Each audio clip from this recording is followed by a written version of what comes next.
অদ্রকটা ভালোভাবে ফ্রাই করার পরে এবার পেঁয়াজটা দিয়ে দেবো।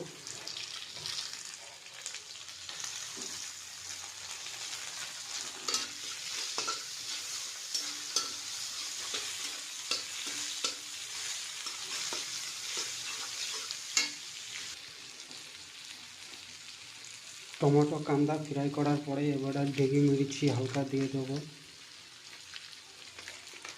একটু হলুদ গুঁড়ো দিয়ে দেবো, তার সাথে একটু ধনিয়া পাউডার,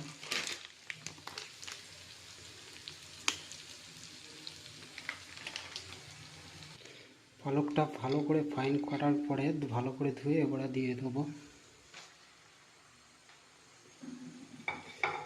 কিছু টাইমের জন্য এবার ভুনতে থাকবো পালকটাকে, যতক্ষণ মেল্ট না হতে পারে।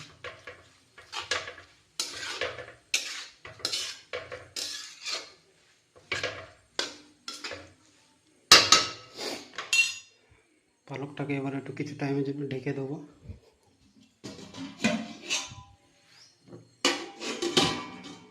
তার সাথে সাথে সুন্দর একটা দৃশ্য দেখাতে চলেছে, পাহাড়।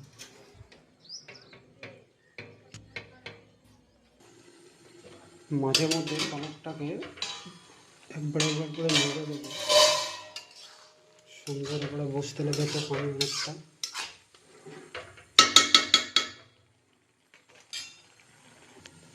এবার পালকটা দেখে নেবো কত দূর হলো। সুন্দর একটা ফ্লেভার আসছে, পালক তো হওয়ার মুখে আছে। এবার বাকি আলুটা দিয়ে দেবো, ফ্রাই করা আলুটা।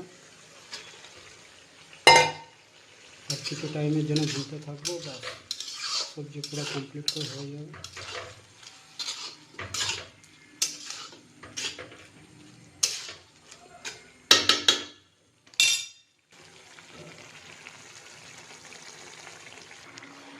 আলু কালের সবজি এবারে পুরো রেডি হয়ে গেছে। এবারে বাস নুনটা চেক করে নেব, তারপরে বন্ধ করে দেবো সবজি। সবজিটা এক ঝলক দেখতে পারো কত সুন্দর কালার বাবুল এসেছে।